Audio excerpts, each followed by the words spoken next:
Innal hamdalillah nahmaduhu wa nasta'inuhu wa nastaghfiruh wa na'udzu billahi min shururi anfusina wa sayyiati a'malina. May yahdihillahu fala mudilla lahu wa may yudlil fala hadiya lahu. Wa asyhadu an la ilaha illallah wahdahu la syarika lahu wa asyhadu anna Muhammadan abduhu wa rasuluhu sallallahu alaihi wa ala alihi wa sahbihi ajma'in wa sallama tasliman katsiran mazida ma ba'd. Para jemaah sekalian, a'azani Allahu iyyakum. Alhamdulillah, di pagi hari menjelang siang ini kita dipertemukan kembali oleh Allah di dalam kajian tafsirul Quran. Semoga apa yang kita bahas dan kita baca serta tadabburi membuahkan hasil, kita diberi taufik untuk mengamalkannya, serta kita diberikan kebaikan di dunia dan di akhirat. Nah, insyaallah kita bahas hari ini surat Al-Ma'arij. Surat Al-Ma'arij adalah surat Makkiyah.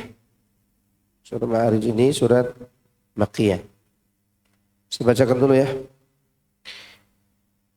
A'udzu billahi minasy syaithanir rajim. Bismillahirrahmanirrahim. Sa'ala sa'ilun bi'adzabin waqi'. للكافرين ليس له دافع من الله ذي المعارج تعرج الملائكة والروح إليه في يوم كان مقداره 50,000 سنة فاصبر صبرا جميلا إنهم يرونه بعيدا ونراه قريبا. Artinya,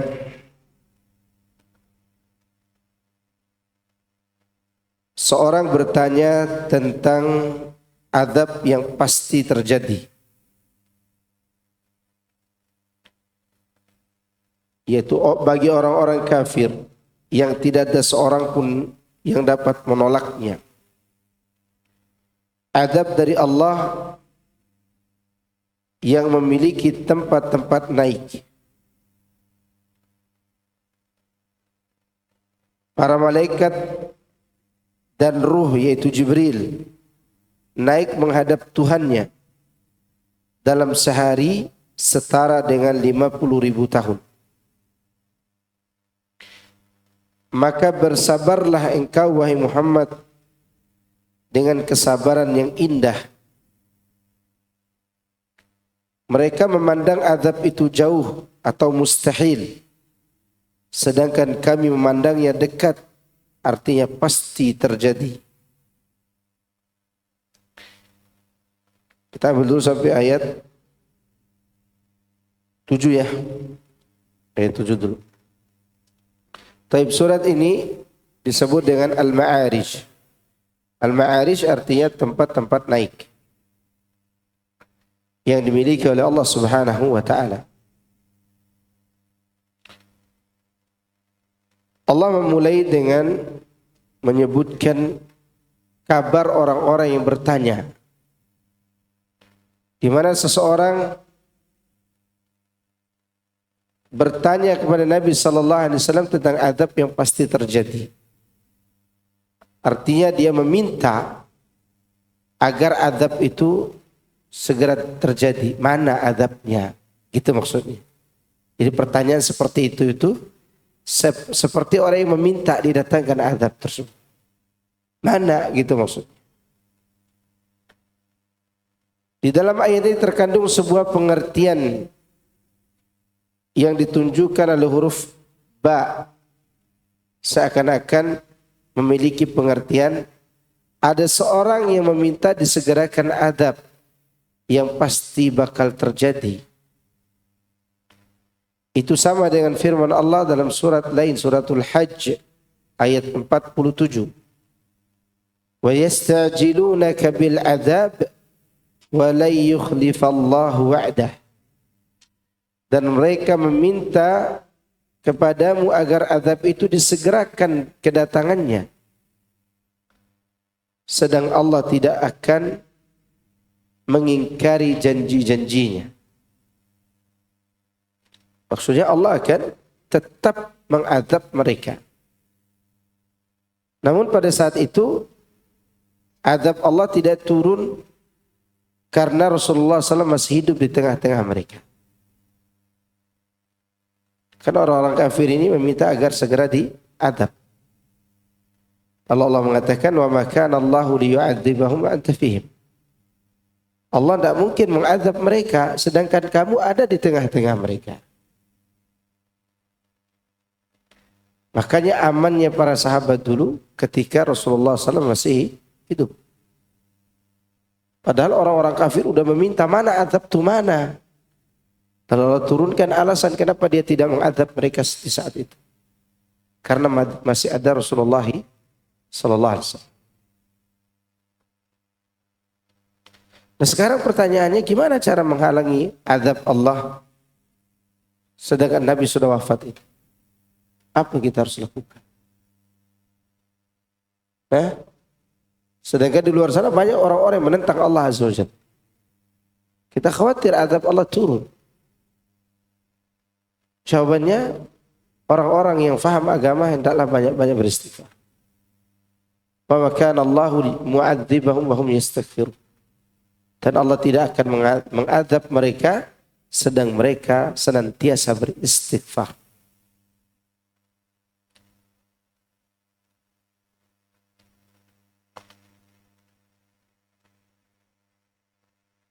Maksudnya adalah azabnya itu pasti terjadi.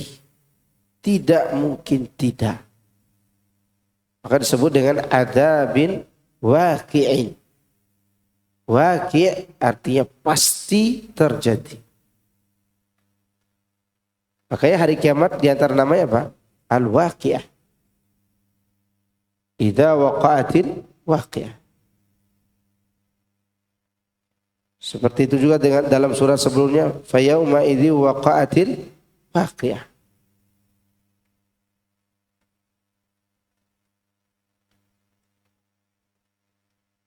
Ibnu Abi Najih menukil dari Mujahid tentang firman Allah sa'ala sa'ilun, yaitu ada seorang yang minta didatangkan azab yang bakal ditimpakan di akhirat kelak. Dia mengatakan, demikianlah ungkapan mereka. Allahumma in kana hadha huwal haqqa min indika fa'amtir alaina hijaratan minas sama' awi'tina bi'adzabin alim. Ini perkataan mereka. Ya Allah, jika benar Al-Quran ini dialah yang benar dari sisimu, maka hujanilah kami batu dari langit. Subhanallah. Betul-betul mereka durhaka. Atau datangkanlah kepada kami azab yang pedih. Surat Al-Ahzab, surat Al-Anfal. Ayat berapa itu? Ayat 32. Lanjutannya apa yang kita sebutkan tadi. Wa makana Allahu liyu'adzibahum wa anta fihim. Wa ma kana Allahu mu'adzibahum wa hum yastaghfirun. Surat Al-Anfal ayat 32, 33. Kan di situ mereka minta azab. Alasan kenapa Allah tidak turunkan azab ada pada ayat 33-nya. Suratul Anfal. Coba lihat di Suratul Anfal ayat 33.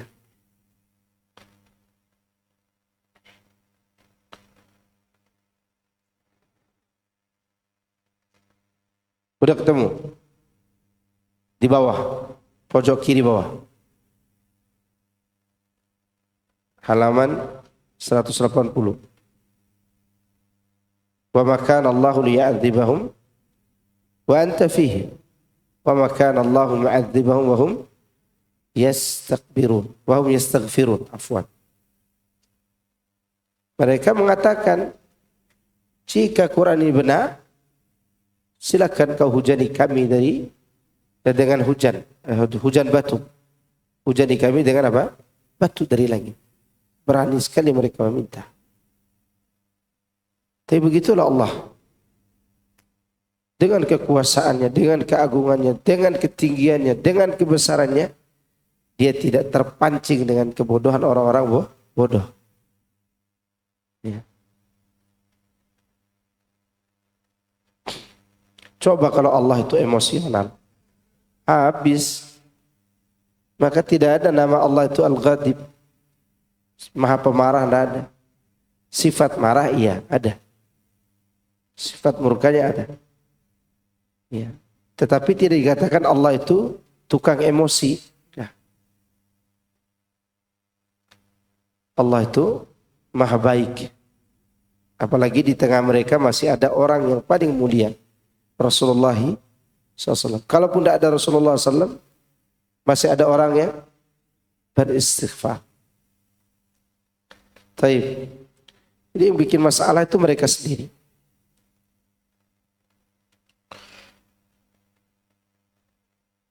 Kemudian lil kafirin, waqi'in lil kafirin. Sebenarnya nyambung ayatnya tadi. Sa'ala sa'ilun bi'adzabin waqi'in lil kafirin. Gitu maksudnya. Yang tidak seorang yang bakal terjadi untuk orang-orang kafir, yakni yang sudah disediakan dan disiapkan bagi orang-orang kafir. Ibnu Abbas berkata, laisa lahu dafi', yang tidak seorang pun dapat menolaknya, yakni tidak ada seorang pun yang dapat menolak jika Allah sudah menghendaki kejadian. Coba, ada yang bisa menolak gempa yang terjadi di Turki itu? Itu baru gempa. Yang belum tentu orang-orang yang mati itu kafir atau berbuat maksiat. Mungkin mereka orang-orang yang taat sebagiannya, sehingga Allah memasukkan mereka ke dalam surga dengan cara itu. Tapi sekarang pertanyaannya, siapa yang bisa menolak itu? Kejadian itu. Jangan kata menolak azab Allah di akhirat. Menolak datangnya banjir saja untuk Jakarta, ada yang bisa? Walaupun sudah bekerja sama antara Gubernur Jawa Barat dan DKI Jakarta untuk menolak banjir itu, sulit. Mereka membuat tempat pembuangan air banjir, di sisi lain air laut yang naik. Ada yang bisa menolak? Tidak ada.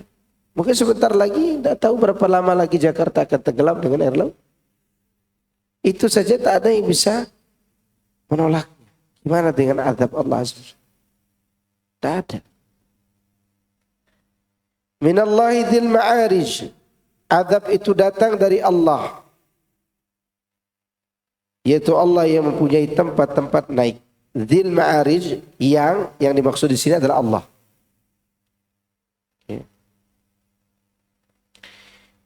Yang memiliki beberapa derajat. Ada yang mengartikan bahwa azab itu yang memiliki beberapa derajat. Ada yang mengatakan dzil ma'arij berarti tingkatan-tingkatan langit. Allah memiliki tingkatan-tingkatan langit. Azab juga begitu. Azab itu memiliki tingkatan, tapi namanya darokat. Darokat. Kalau surga darajat. Darajatnya ke atas, darokat itu tingkatan yang ke bawah. Darajat, derajat-derajat ke atas, darokat ke bawah. Tingkatan juga darokat itu, tapi ke bawah. Ya.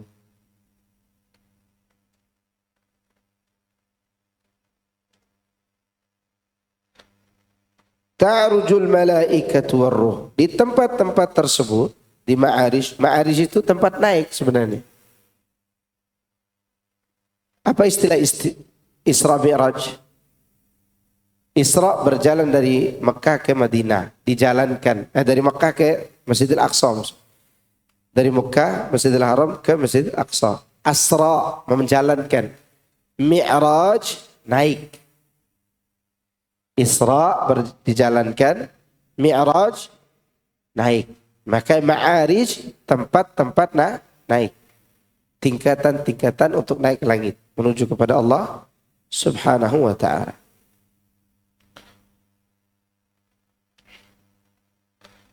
Abdul Razak menceritakan dari Ma'mar, dari Qatadah. Ta'ruju berarti naik.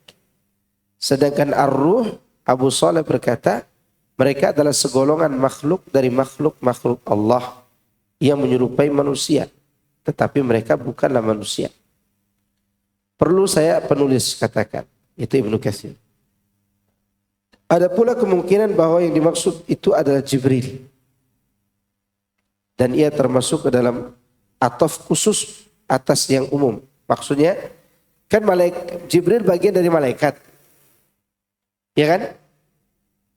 Tapi disebutkan khusus lagi. Ar-Ruh, yaitu Jibril. Ini ataf khusus atas yang umum.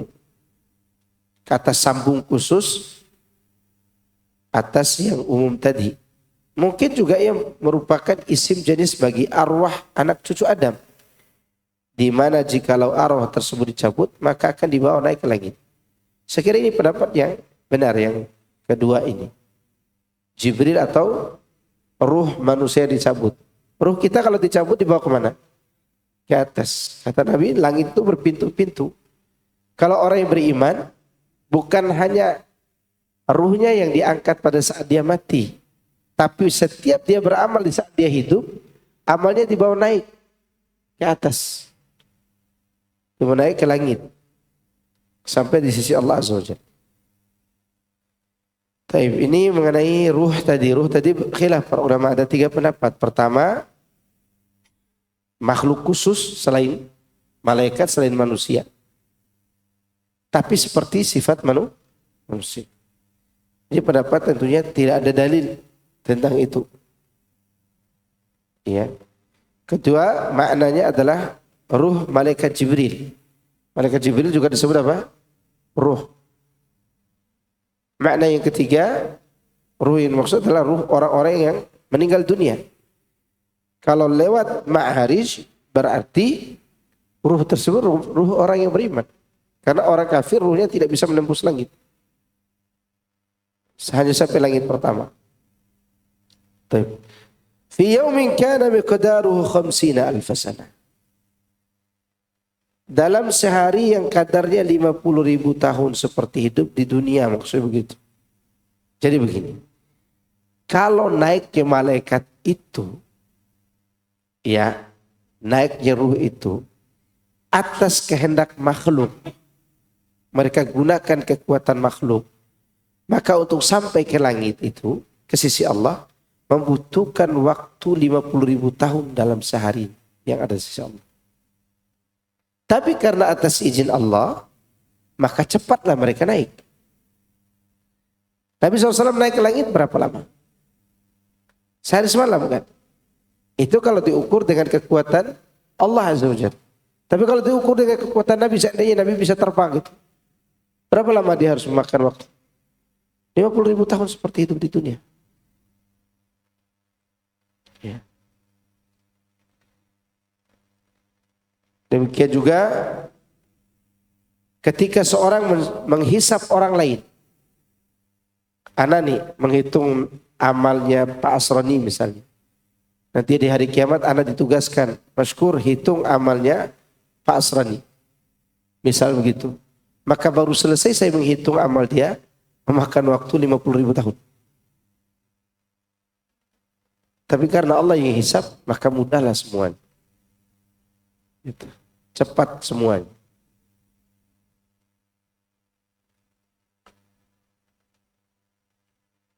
Yang dimaksud dengan hal itu adalah hari kiamat.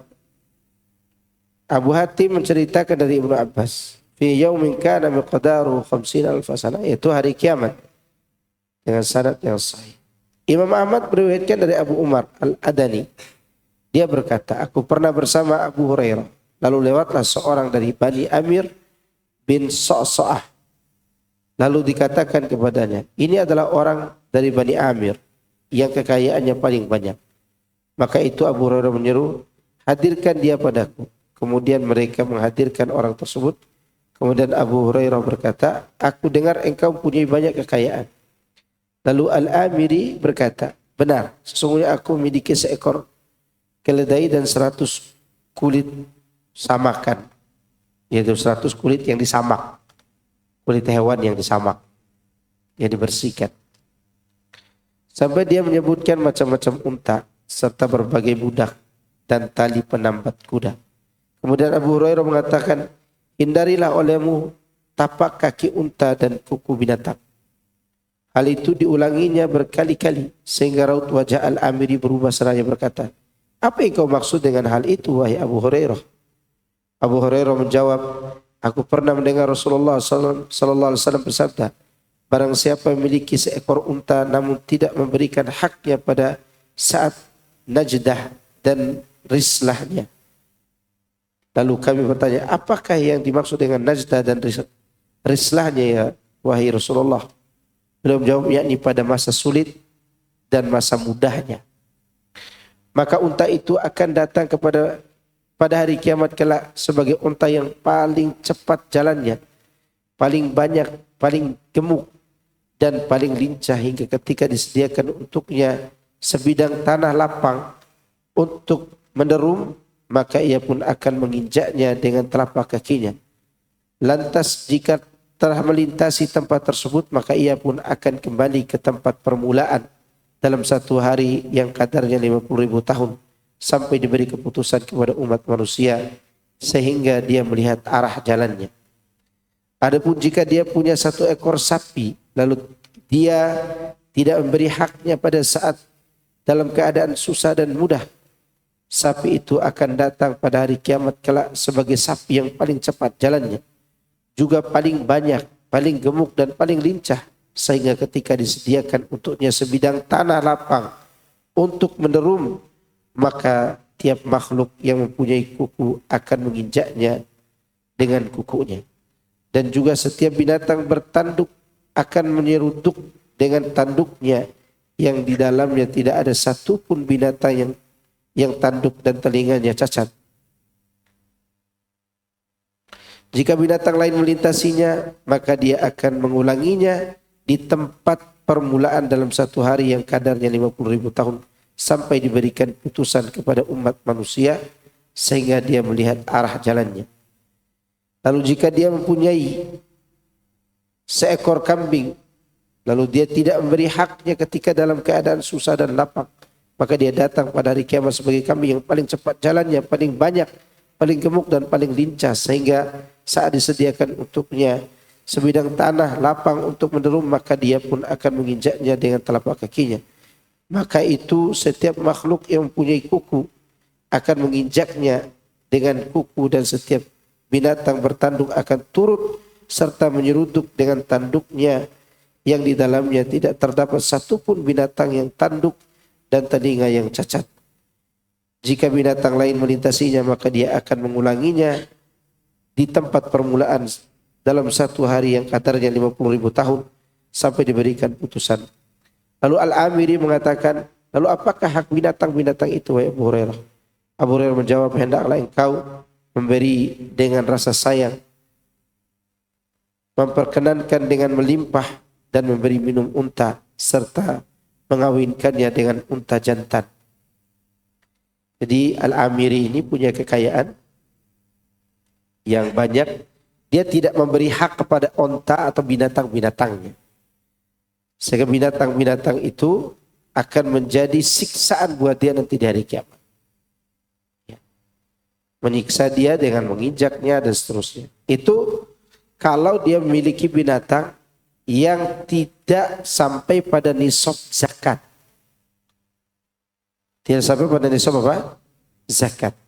Tapi kalau sudah sampai pada nisab zakat dan telah berlalu haul, dia tidak mengeluarkan zakatnya, maka pada saat itu dianya yang diinjak. pakai kuku binatang tadi. Hadis di atas memiliki jarul rain. Maksudnya ini yang dimaksud, diinjak oleh binatang. Rasulullah SAW bersabda, "Ma min sahibi kanzin la yuaddi haqqahu illa ju'ila safa'iyah yuhma 'alayha fi nari jahannam, fatuqwa biha jabhatuhu wa jambuhu wa dhahruhu hatta yahkum Allah baina ibadihi fi yawmin kana miqdaru 50 alf sana mimma ta'uddun thumma yara sabilahu imma ilal jannah wa imma ilal nar." Tidaklah seorang memiliki simpanan kekayaan tidak menaikkan haknya, melainkan simpanan itu akan dijadikan sebagai lempengan-lempengan yang dipanaskan di neraka. Lalu dengan lempengan tersebut dia akan disetrikat atau digosok pada bagian dahi, lambung dan punggungnya, sehingga Allah memberi keputusan di antara hamba-hambanya dalam satu hari yang kadarnya 50.000 tahun menurut hitungan kalian. Selanjutnya dia akan mengetahui jalannya apakah ke surga atau ke neraka. Kelanjutan hadis ini disebutkan berkenaan dengan kambing dan unta sebagaimana yang disebutkan di atas. Di dalamnya disebutkan kuda itu bagi 3 orang, bagi seorang yang sebagai pahala, bagi seseorang sebagai pahala, bagi seorang lagi sebagai penutup, dan bagi yang lainnya sebagai dosa, sampai akhir hadis. Jadi binatang-binatang itu bisa menjadi memberikan pahala kepada kita, atau hanya memuaskan kita saja, atau bahkan menjadi adab. Seperti binatang yang tidak dibayar zakatnya. Demikian juga kuda yang dipakai untuk berjihad, itu mendatangkan pahala. Kuda yang dipakai hanya berbangga-bangga, itu mendatangkan apa? Dosa.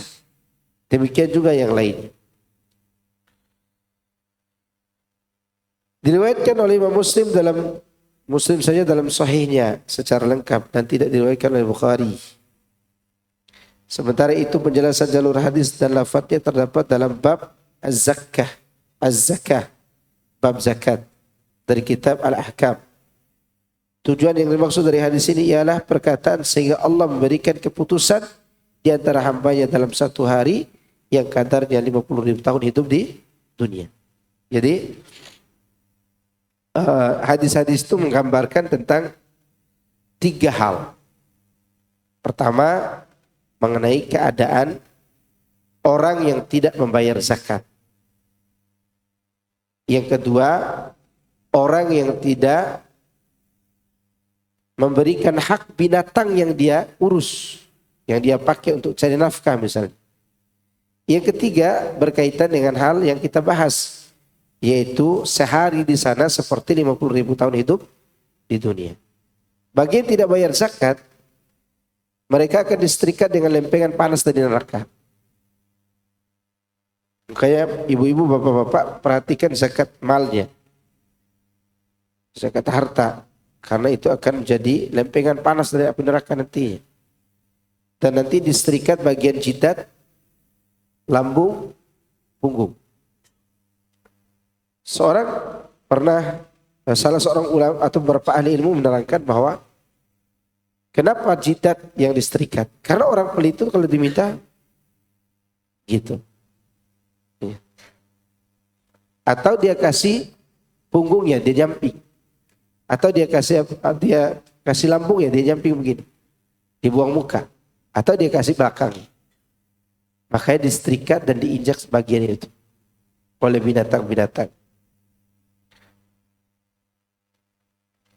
Dalam riwayat disebutkan, diriwayatkan pula oleh Ibnu Abi Mulaikah.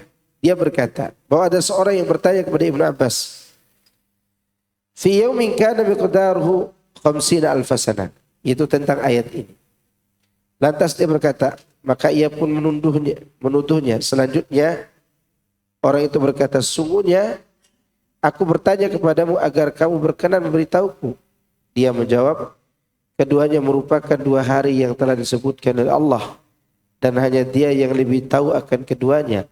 Sesungguhnya aku suka mengatakan apa yang ada di dalam Al-Quran, sesuatu yang tidak aku ketahui. Sesungguhnya aku tidak suka mengatakan dalam Al-Quran apa yang aku tidak ketahui." Jadi ada orang bertanya kepada Abdullah bin Abbas tentang ayat ini. Lalu Abdullah bin Abbas menuduh orang tersebut dengan tuduhan bahwa dia ini menyimpang. Pertanyaannya macam-macam. Padahal sudah jelas satu hari di sana seperti 50.000 tahun hidup di dunia. Udah jelas gitu. Ditanyakan lagi. Ditanyakan maksud, tujuannya apa dan seterusnya. Maka Ibnu Abbas mengatakan, aku tidak suka berbicara sesuatu yang tidak ada dalam Al-Quran. Ini termasuk salah satu sikap hati-hatinya para ulama salaf dalam masalah akidah. Dalam masalah apa? Akidah. Di mana mereka mengatakan tauqifiyah. Berhenti di mana berhentinya ada dalil. Kemudian fasbir sabran jamila. Maka bersabarlah kamu dengan sabar yang indah, yang baik. Artinya bersabarlah hai Muhammad atas pendustaan kaummu terhadapmu dan permohonan mereka agar azab didatangkan dengan segera serta anggapan mereka bahwa azab itu tidak akan terjadi. Antum lagi sampaikan suatu kebenaran. Lalu ada orang mengatakan, tidak mungkin. Gimana perasaan? Ada orang nih, keluarga antum. Tahu antum tuh baik, dermawan, suka bicara jujur. Antum bicara sesuatu di hadapannya. Gak mungkin gak percaya. Kira-kira gimana? Sakit hati dong. Ya. Dan akan membuat kita sedih. Maka Allah mengatakan kepada nabinya sabar. Dan Nabi SAW itu sudah tahu bahwa mereka itu pasti percaya kepada Rasulullah SAW dalam urusan-urusan yang lain. Tapi urusan ini mereka mengatakan mustahil. Jauh. Maka bersabarlah. Innahum yarawnahu ba'ida. Mereka menganggapnya mustahil terjadi. Itu mereka menganggap jauh terjadinya azab itu. Dan hari kiamat itu dipandang oleh orang-orang kafir sebagai sesuatu yang sangat jauh. Artinya mustahil terjadinya. Wa narahu qariba. Sedangkan kami memandangnya dekat. Kami memandangnya dekat, yakni meyakini. Yang dimaksud kami di sini adalah orang-orang yang beriman, yang meyakini keberadaan azab yang sudah dekat itu. Walaupun rentang waktunya hanya diketahui oleh Allah Azza wa Jalla. Tetapi setiap apa yang akan datang itu pasti sudah dekat dan pasti akan terjadi, tidak mungkin tidak. Azab itu sudah dekat. Arti hari kiamat itu sudah sangat-sangat dekat. Cuman kita tidak boleh menentukan kapan harinya. Tidak boleh. Ada ustadz akhir zaman yang mengatakan 1500. Ya. 1500 Hijriah. Jadi dia katakan 1500 Hijriah. Sekarang 1444 ya. 44. Berarti masih ada 56 tahun. 56 tahun. Sekarang yang umur 20 siapa di sini? Berarti nanti kalau hari kiamat dia umur 70-an. 70-an. Ya bapak-bapak yang udah berumur di atas, kecuali dikasih umur 150 tahun. Itu penentuan yang tidak benar.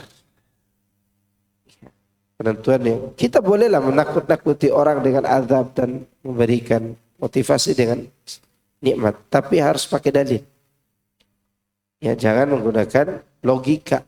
Dan ini kan masalah akhirat, masalah gaib, dan tidak boleh berlebih-lebihan juga sampai menjelaskan yang tidak ada dalam Al-Quran. Lihat kata Ibnu Abbas di atas, aku tidak suka mengatakan sesuatu yang tidak ada dalam Al-Quran.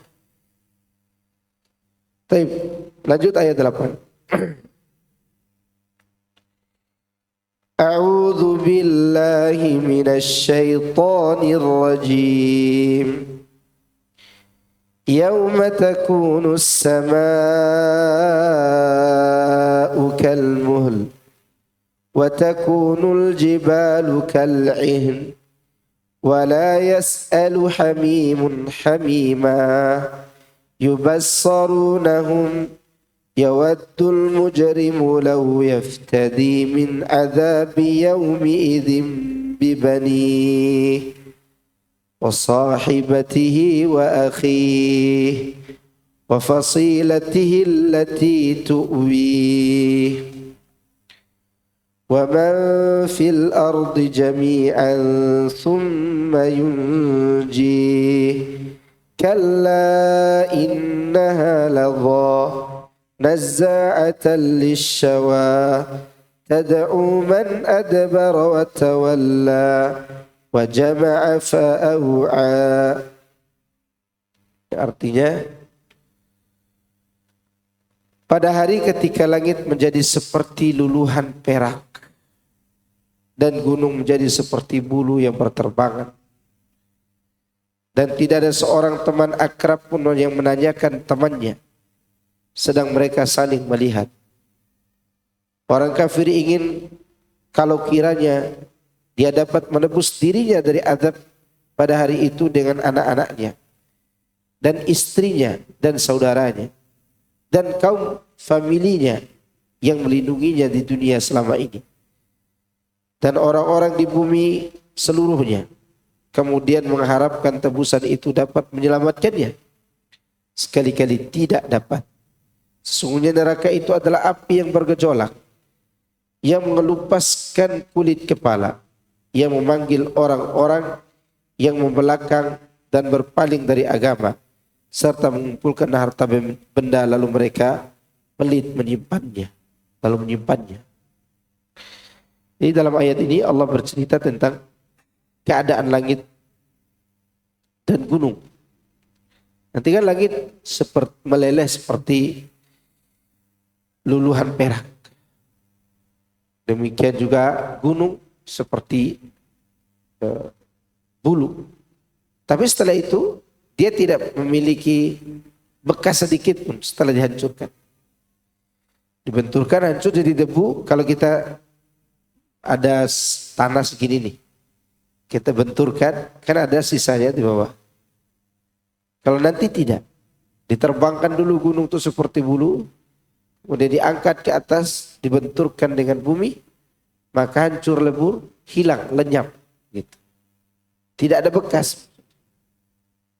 Dan itu ditunjukkan oleh ayat Al-Quran dalam surah Ibrahim. Yauma tubaddalul ardu ghairal ardi was samawat wa barazu lillahil wahidil qahar. Pada hari ketika bumi ini diganti dengan bumi yang lain, demikian juga langit. Berarti yang sekarang ini akan lenyap, hilang.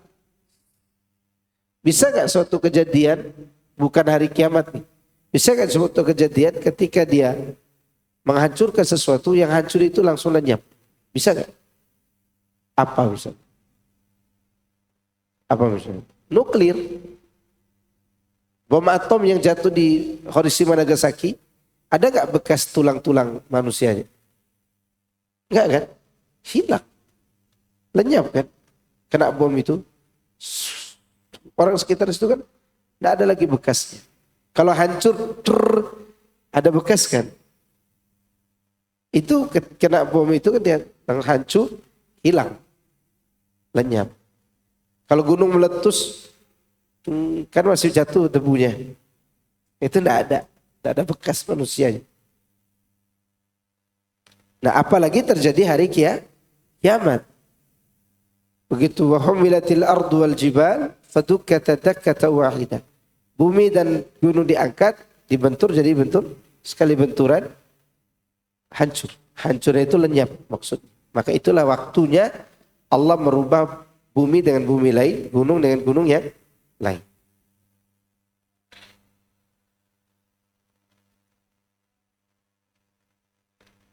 Allah berfirman, azab itu pasti terjadi atas orang-orang kafir kepadanya.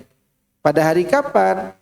Yaitu pada hari ketika langit menjadi seperti luluhan perak.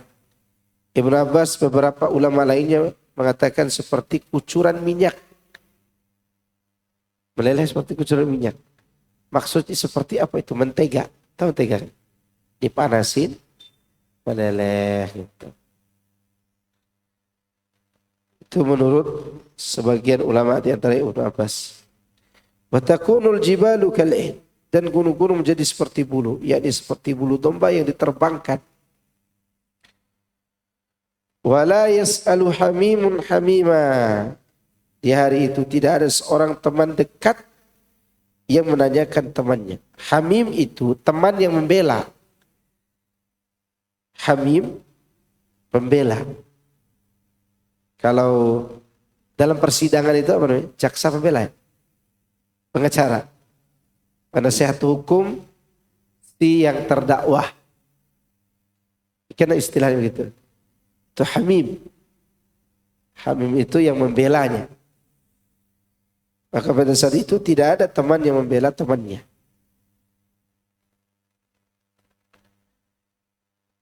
Sedang mereka saling melihat. Kalau tidak melihat, kalau dia tidak membelanya karena tidak melihat, ya wajar. Ini lihat. Ini ada teman-temannya nih.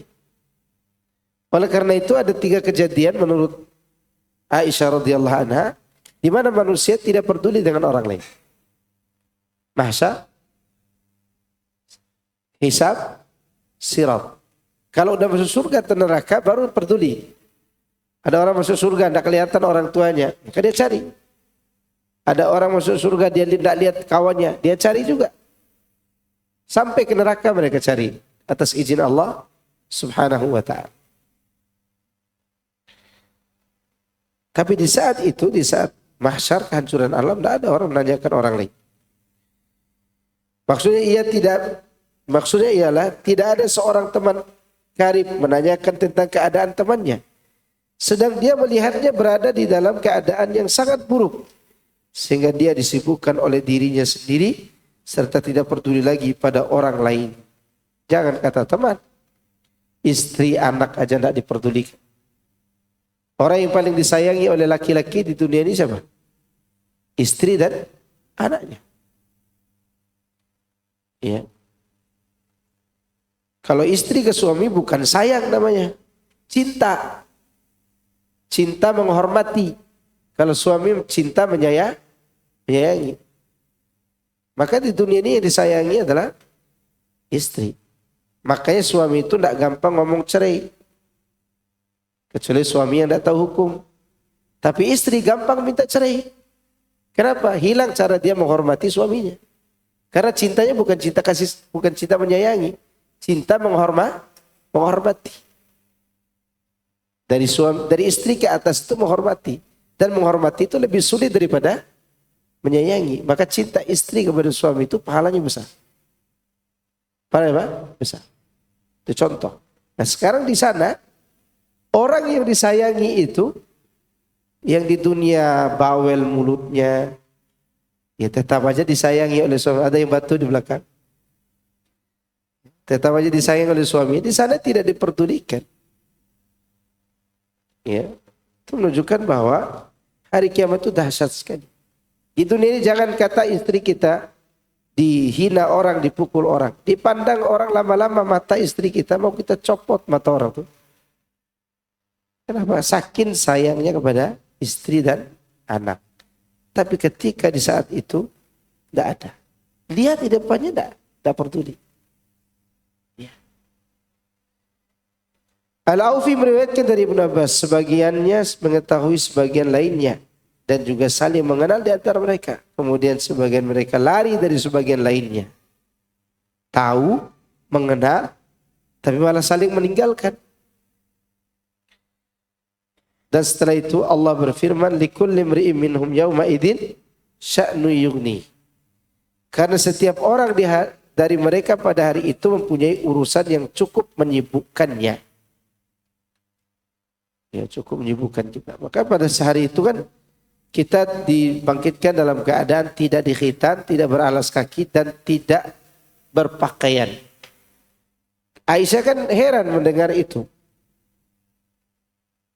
Apa mereka tidak saling melihat nantinya? Nabi mengatakan, ya Aisyah innal amra asyadda min hadha. Asyaddu min hadha. Atau kama qala alaihi salatu wassalam. Wahai Aisyah, perkara hari kiamat itu lebih besar urusannya daripada saling memandang. Di dunia ini orang gempa bumi masih dia bisa melihat orang seksi kan. Keluar dia lihat mantannya lagi, keluar tanpa pakaian, pakai handuk aja. Masih bisa lihat. Hari kiamat jangan kata dia pakai handuk, enggak pakai apa-apa. Enggak ada yang peduli. Saking sibuknya hari itu dengan urusan Allah Subhanahu wa taala. Dan selanjutnya Allah menafsirkan kejadian tersebut. Yawaddul mujrimu law yaftadi min adzabi yaumi idzin bi bani wa sahibatihi wa akhi fasilatihi allati tuwi wa man fil ardi jami'an thumma yunjih. Orang kafir ingin kalau sekiranya dia dapat menebus dirinya dari azab hari itu dengan anak-anaknya. Lihat, udahlah penting aku selamat, tidak apa-apa anak-anakku diberikan, dimasukkan ke neraka aja. Atau istrinya dan saudaranya dan famili atau kelompok yang selama ini melindunginya dan juga seluruh manusia. Lalu dia berharap dengan cara itu dia bisa selamat dari azab Allah. Apa jawaban Allah? Kalla. Kalimat bentakan, kalimat hentakan. Kalimat tegas, kali-kali tidak. Tidak dapat menolong. Innaha ladha. Sesungguhnya neraka itu bergejolak. Itu. Maksudnya tidak akan diterima tebusan darinya. Meskipun dia datang, dia membawa penghuni bumi beserta membawa harta yang paling berharga yang dia dapatkan. Juga walau membawa emas sebanyak isi bumi atau membawa anaknya yang dahulu di dunia menjadi buah hati kesayangannya. Lantas saat dia melihat berbagai hal mengerikan pada hari kiamat, dia bermaksud menebus dirinya dari azab Allah dengan semua itu, yang demikian tidak akan pernah diterima. Yauma la yanfa'u malun wala banun illa man atallah biqalbin salim. Pada hari tidak berguna harta dan anak kecuali orang yang datang kepada Allah dengan bawa hati yang salim. Ibnu Katsir mengatakan dalam tafsirnya, pada hari di mana harta seorang walaupun dia memiliki emas sepenuh bumi atau keturunan sepenuh bumi, lalu dia datang kepada Allah membawa semua itu sebagai tebusan, Allah tidak menerimanya kecuali orang yang datang kepada Allah dengan hati yang salim. Kata Ibnu Katsir, hati yang dipenuhi dengan Islam, tauhid dan jauh dari kesyirikan. Hati yang penuh dengan Islam, tauhid dan jauh dari kesyirikan. Itu yang berguna. Semua ini tidak berguna. Mengenai fasilah wa fasilah, fasilah ini diartikan dengan family atau keluarga, kerabat. Ada yang mengatakan kabilah atau keluarga. Ikrimah mengatakan kelompok yang ia merupakan bagian darinya. Mungkin termasuk seperti partai politik, kelompok-kelompok sesat. Ya kan? Sekarang orang membanggakan partainya, membanggakan kelompoknya, membanggakan ini itu. Apa hari kiamat bisa membela si yang dia banggakan? Enggak. Maka maksud daripada fasilah, ada yang mengartikan keluarga, berarti kabilah dan juga kerabat. Ada yang mengartikan kelompok. Kelompok yang seorang itu ada dalam kelompok itu. Baik kelompok dalam beragama maupun kelompok-kelompok yang beratasnamakan sebagai partai politik. Tidak usah saling mencela. Karena itu tidak bisa menolong Anda nanti di hari kiamat.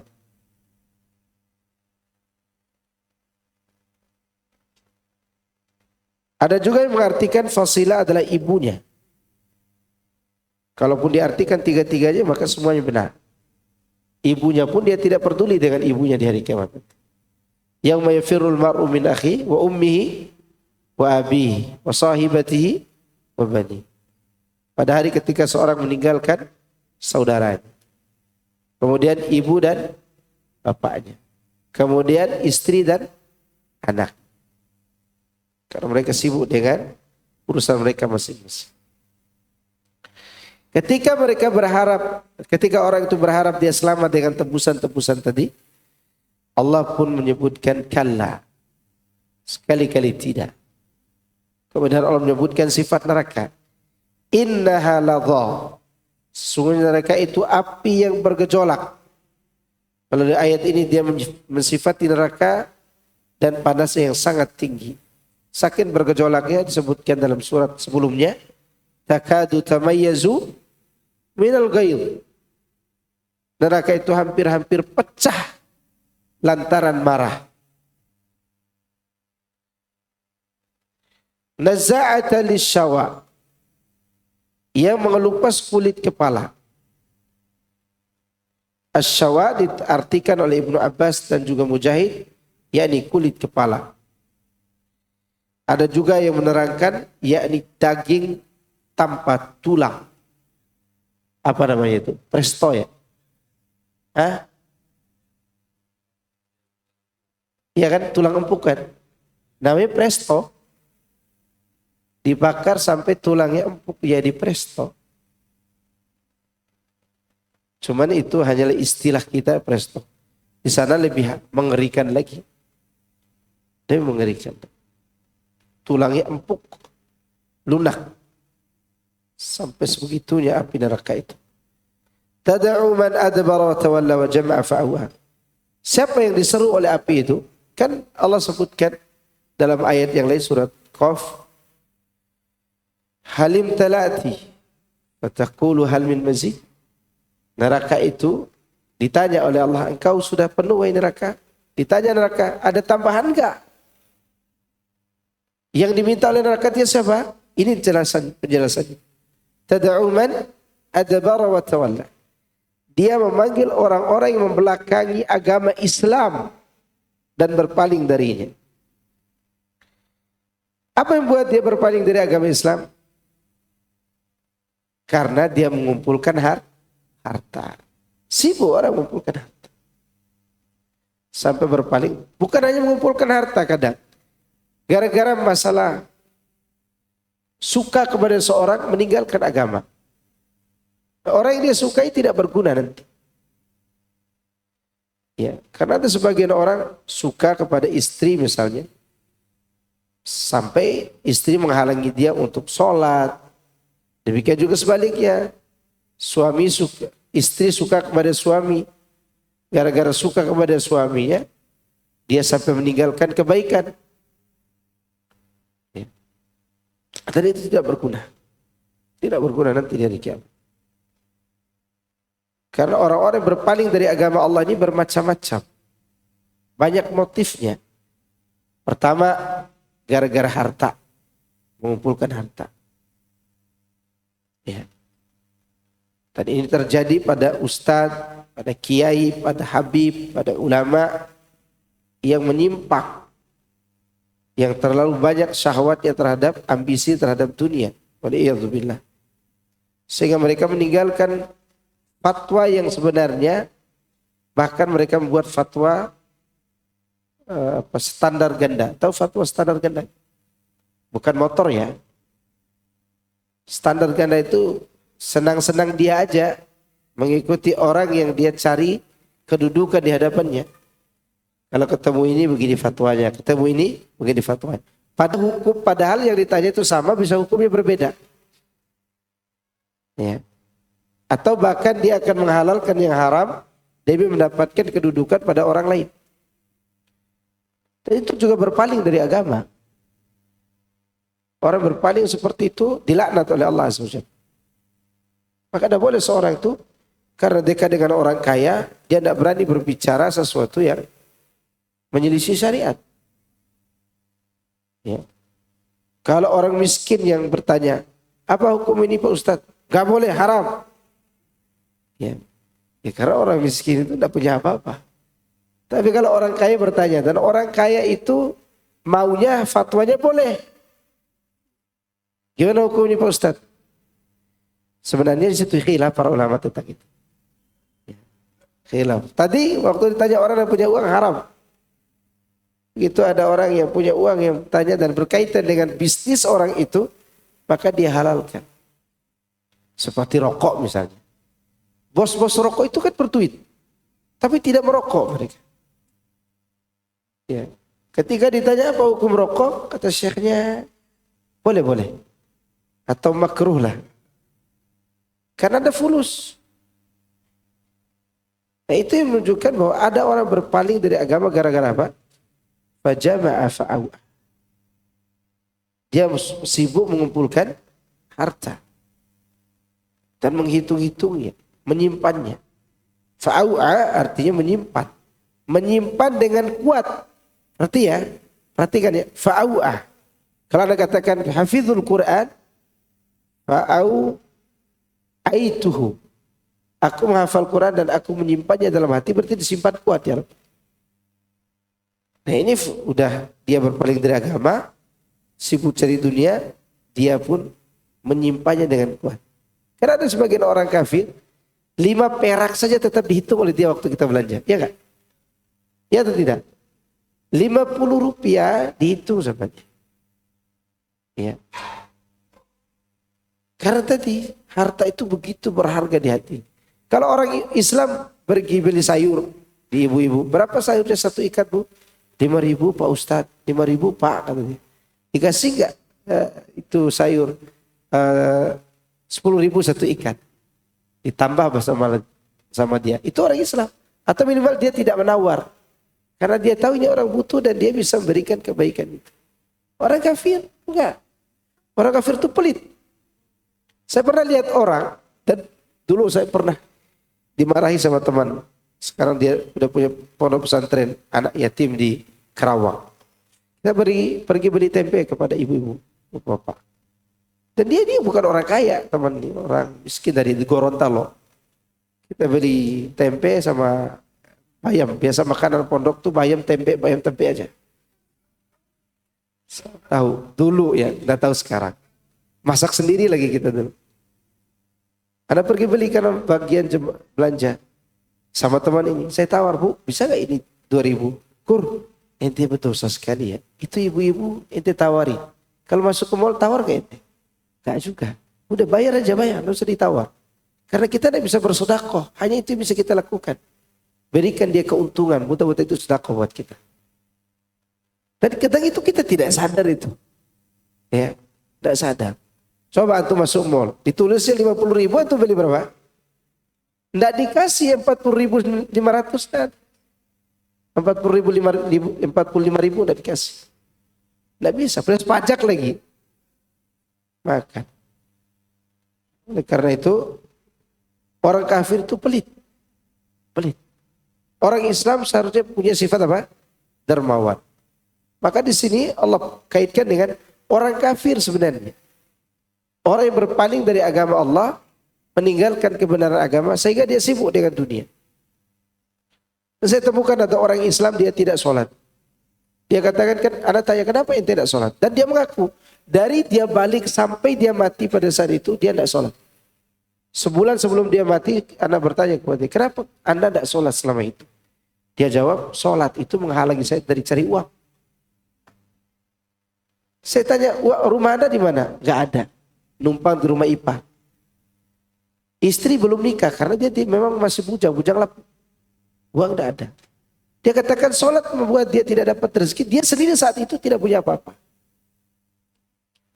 Itu menunjukkan ada orang berpaling dari agama gara-gara apa? Dunia.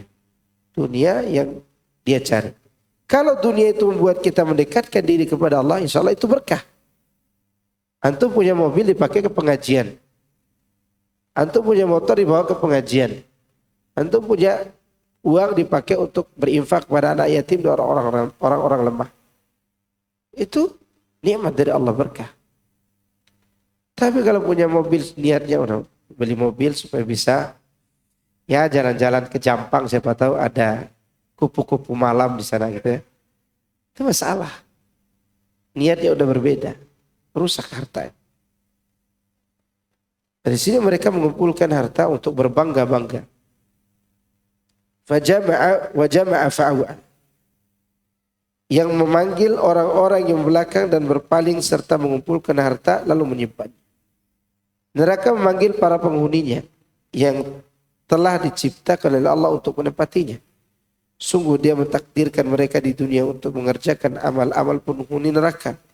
Sehingga pada hari kiamat mereka pun akan dipanggil dengan menggunakan lidah yang cukup lancar lagi gamblang. Selanjutnya neraka akan memanggil mereka dari kalangan umat manusia yang berkumpul di padang mahsyar seperti burung yang menyambar biji-bijian. Demikian itu karena mereka seperti apa yang difirmankan oleh Allah Azza wa Jalla, jadi termasuk orang-orang yang belakangi lagi berpaling, hati yang berdusta hingga meninggalkan amal dengan anggota tubuhnya. Waliyadzubillah. Ya, di sini disebutkan mereka sudah ditakdirkan. Berarti udah disiapkan dong. Dan untuk apa amal? Itu pertanyaan kita. Kalau ana atau antum sudah ada yang sudah pasti untuk masuk surga atau neraka, untuk apa amal?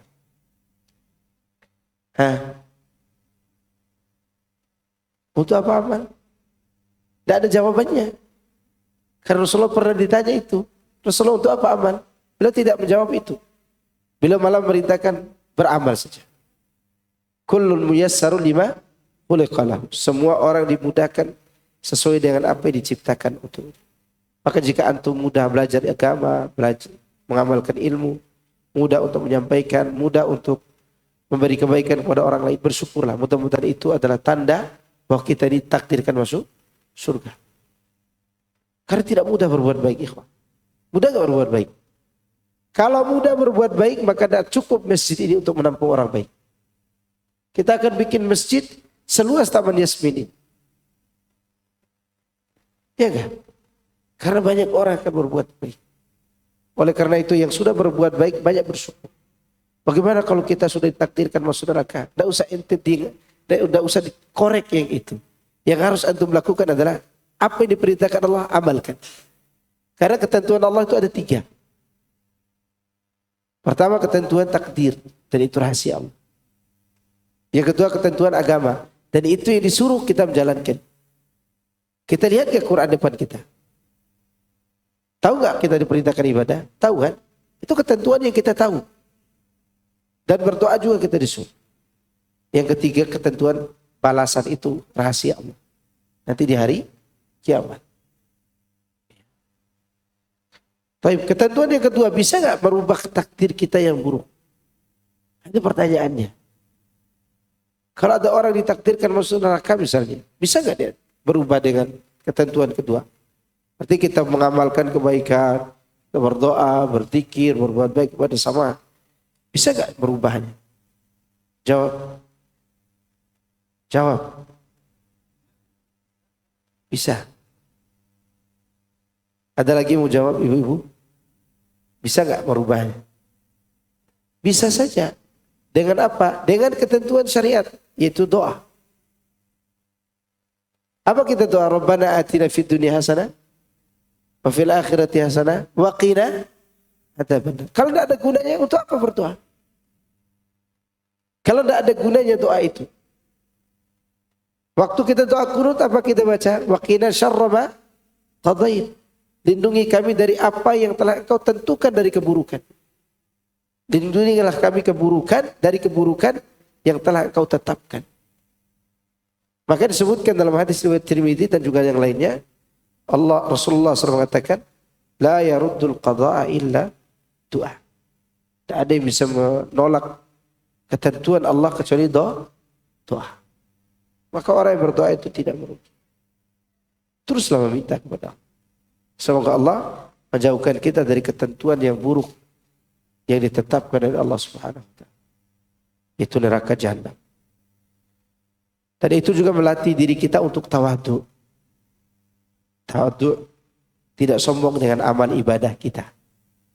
Bahwa amal ibadah kita ini betul-betul murni karunia dari Allah. Kalaupun Allah menerimanya, berarti ada karunia berikutnya Allah berikan. Yang kita khawatirkan adalah amal itu ditolak. Waliyadzubillah. Kemudian disebutkan terakhir di ayat ke-18 ini, wa jama'a fa'u'a, artinya mengumpulkan harta sebagian atas sebagian lainnya, kemudian menyimpannya serta menolak menunaikan hak Allah dari harta yang dimilikinya. Padahal hakikatnya ia termasuk kewajiban baginya untuk mengeluarkan nafkah dan mengeluarkan zakat. Mengeluarkan nafkah dan zakat. Itu harus kita perhatikan. Harta kita itu tidak boleh kita simpan kemudian kita tidak mengeluarkan haknya. Boleh kita simpan kalau kita membayar zakat. Bukan hanya zakat yang wajib. Menafkahi istri, anak, memberi orang tua, itu wajib. Membantu kerabat yang susah, yang mereka butuh bukan untuk gaya hidup, dibantu. Itu juga wajib.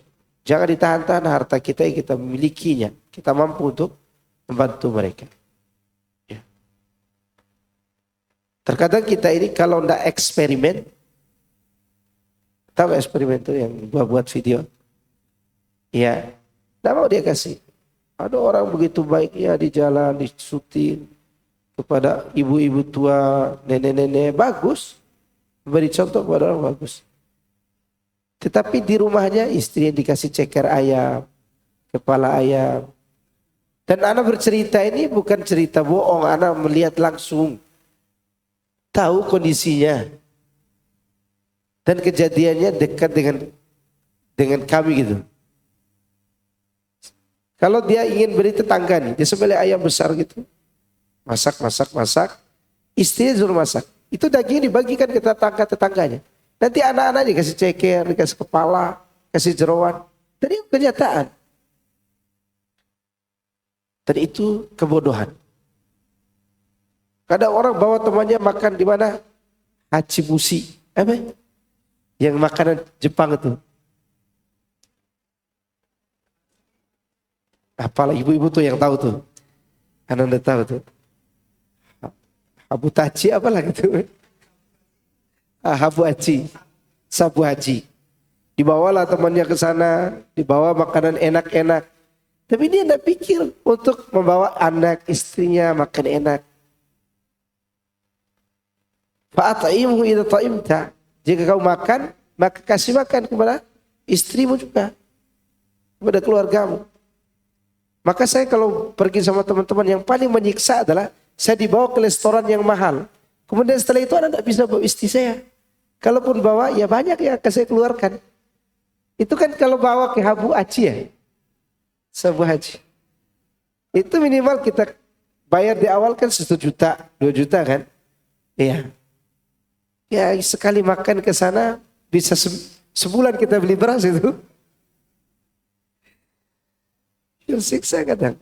Maka jangan sampai kita ini mementingkan orang lain daripada yang wajib kita berikan. Kita begitu ikhlas memberi kepada anak yatim, bagus sekali. Tapi begitu beri kepada yang wajib kita berikan, minta uang melulu, nih, mana keikhlasan? Tidak berkah itu. Atau berikan dengan apa? Kebaikan. Ya, jangan pelit sama diri sendiri, keluarga, sama orang-orang sekitar kita.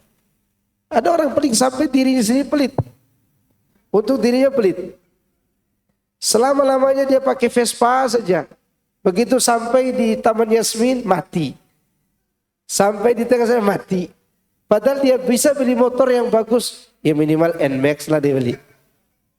Untuk dia gonceng istri anaknya. Ada uangnya, tapi dia pelit. Namanya pelit pada diri sendiri. Diri sendiri aja dia pelit, apalagi orang. Oleh karenanya ikhwan, itu sifat tercela. Apalagi kalau sampai pada sifat fa'au'a. Fa'au'a itu betul-betul ditahan. Sama sekali tidak boleh dipakai. Disimpan. Ya. Maka sikap dermawan adalah merupakan kenikmatan. Kenapa dikatakan nikmat? Nanti disebutkan pada ayat selanjutnya. Karena manusia itu diciptakan dengan sifat pelit.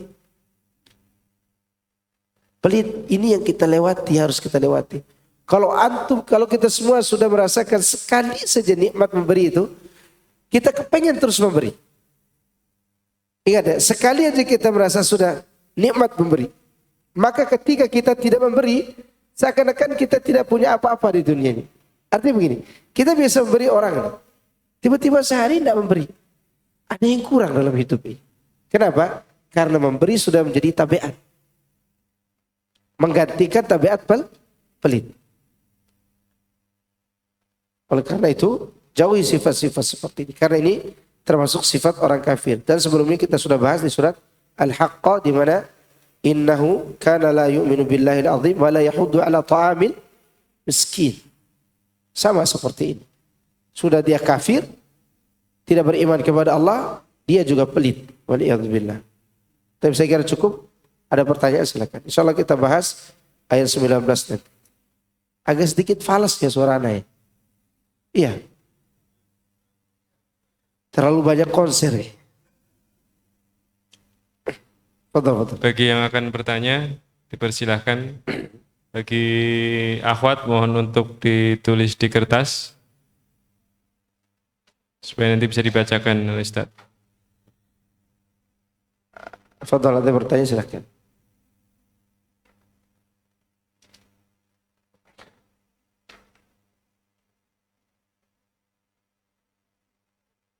Ikhwan, ada yang bertanya?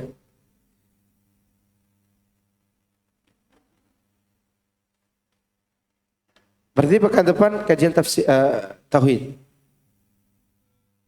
Oh belum ya? Oke. Assalamualaikum Ustaz. Waalaikumsalam warahmatullahi wabarakatuh. Bila seorang ayah dalam berumah tangga itu ya, dia tidak melakukan sholat tapi melakukannya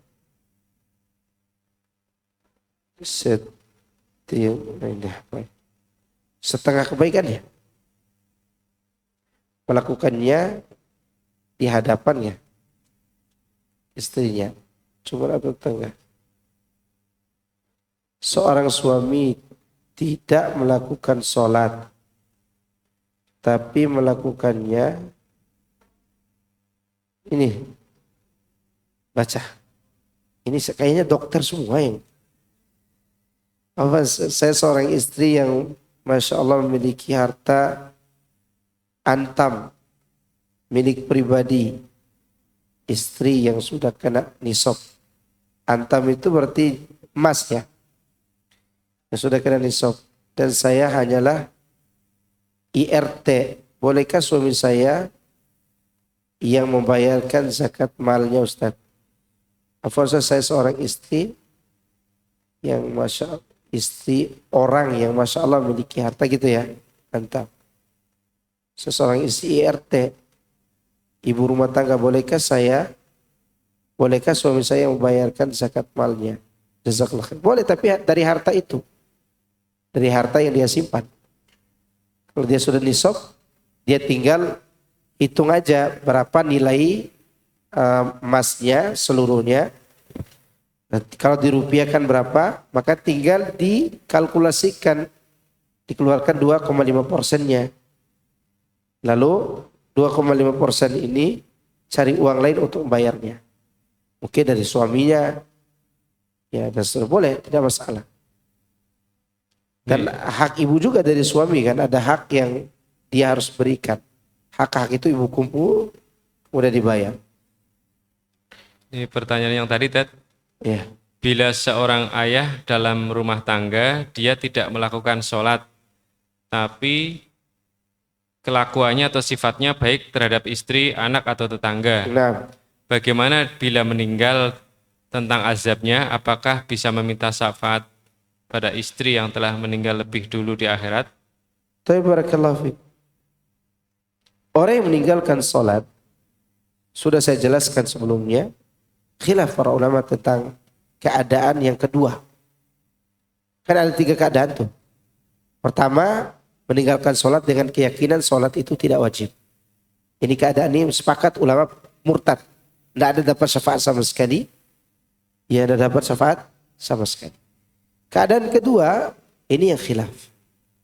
Dia kadang sholat, kadang tidak sholat. Berarti malas. Tapi dia yakin sholat itu wajib.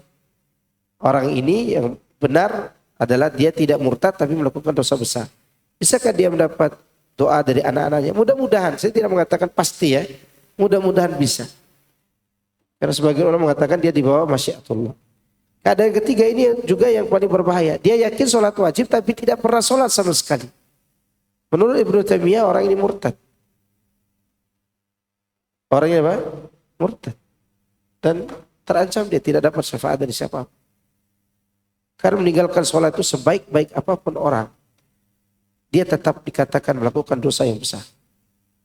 Sholat masalah, bukan masalah kecil.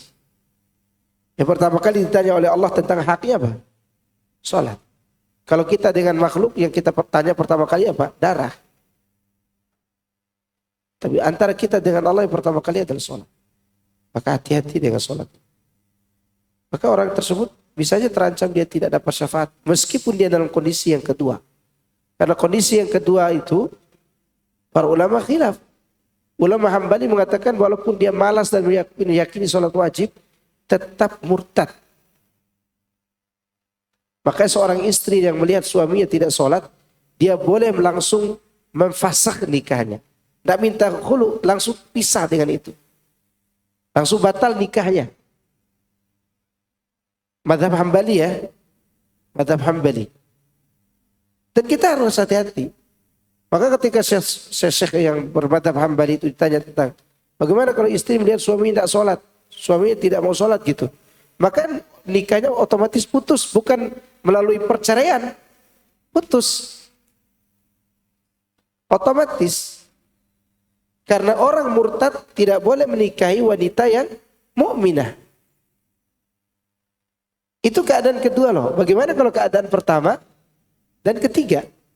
Pertama yakin sholat tidak wajib, yang ketiga dia yakin dan sholat itu wajib, tapi tidak pernah sholat sama sekali. Yang kedua dia kadang sholat, kadang tidak sholat, malas-malas maksudnya. Dia yakin sholat wajib. Nah ini yang dikhilafkan oleh para ulama. Dia murtad atau tidak? Karena perkara sholat besar sekali dalam agama kita.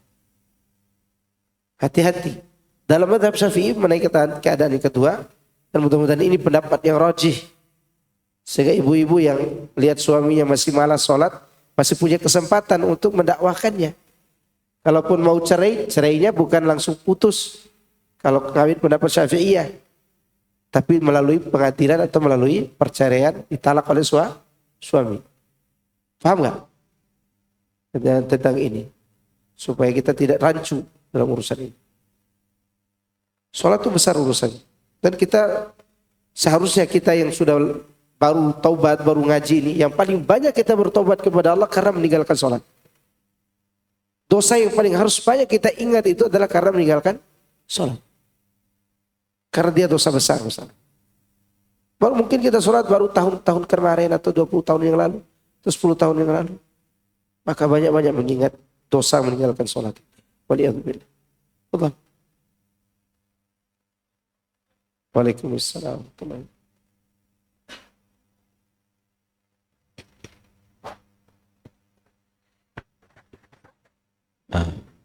Ustadz mau tanya mengenai harta. Anda pernah dengar sahabat apa itu harta itu kan paling lama di rumah dia itu 3 hari katanya.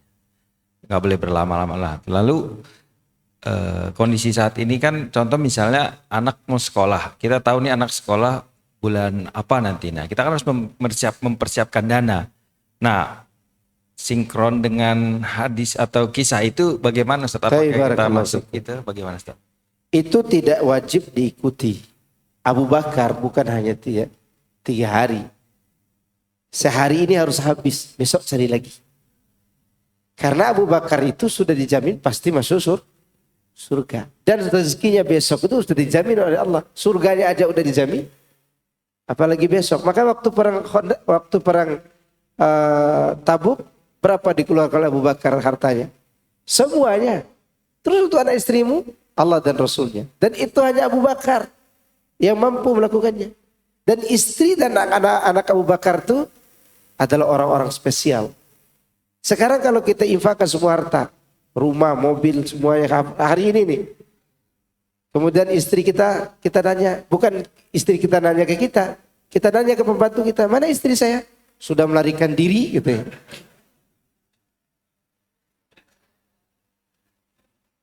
Dan waktu itu istri Abu Bakar tidak melarikan diri. Dan Abu Bakar tahu kondisi keimanan istri dan anaknya. Makanya ada seorang sahabat, Sa'ad bin Abi Waqqas. Dia sakit waktu Fatu Mekah. sakit yang sangat berat. Nanti antum lihat di kitab Riyadhus Shalihin di bab-bab awal hadisnya cerita itu. Sakitnya berat. Dan dia dijenguk oleh Rasulullah SAW. Dia kata, ya Rasulullah, engkau tahu aku ini orang kaya. Tidak ada ahli warisku kecuali anak perempuanku satu orang. Kata sahabat ini, boleh gak aku sumbangkan semua hartaku? Kata Nabi, jangan. Kalau setengah gimana? Jangan. Kalau sepertiga terlalu banyak sebenarnya. Sudah banyak, sudah boleh sepertiga diwasiatkan. Kemudian singkat cerita, di cerita itu Nabi mengatakan, engkau tinggalkan keluargamu dalam keadaan berkecukupan, itu lebih baik daripada mereka harus meminta-minta. Bagaimana dengan kasus Abu Bakar? Mampu istri dan anak antum seperti istri Abu Bakar. Yang boleh seperti Abu Bakar itu adalah pimpinan negara. Kalau mau dipraktekkan sekarang. Yang boleh seperti Abu Bakar, pimpinan negara. Diinfakkan semua hartanya ketika habis masa jabatannya. Kenapa? Karena dia khawatir bercampur dengan harta rakyat. Itu terjadi pada Umar bin Abdul Aziz radhiyallahu anhu arda. Di mana ketika dia sakit, semua harta dia berikan semua ke negaranya. Lalu ada yang bertanya, bagaimana dengan anak dan istri Anda? Kata Umar bin Abdul Aziz, demi Allah, jika mereka bertakwa kepada Allah, Allah tidak akan menyia-nyiakan mereka. Ya kalau kita sekarang nggak bisa. Begitu kita infakkan semuanya, anak sudah narkoba. Stres, bapak macam apa itu? Ya. Udah tahu anak banyak dikasih semua ke anak yatim. Saya harus terlantar minta-minta di lampu merah. Itu dituntut oleh mereka. Dan berlaku itu sekali lagi untuk orang-orang tertentu di zaman Rasulullah SAW. Ya. Kemudian di zaman yang tidak terputus ya tentu pimpinan negara. Ya tidak ada pimpinan negara kayak Umar bin Abdul Aziz sekarang, nggak ada. Ya, yang dipikirkannya dia bikin satu kota untuk anak-anak. Dari uang orang-orang di kota itu sendiri. Itu dipikirkan oleh kita zaman. Kalau zaman itu kan. Oleh karena itu sekali lagi hadis-hadis atau athar yang seperti itu perlu dikaitkan juga dengan dalil-dalil yang sahih. Itu kan perilaku para sahabat yang Rasulullah diamkan. Sedangkan hadisnya seperti kejadian Sa'ad bin Abi Waqqas itu. Nanti antum bisa baca ceritanya.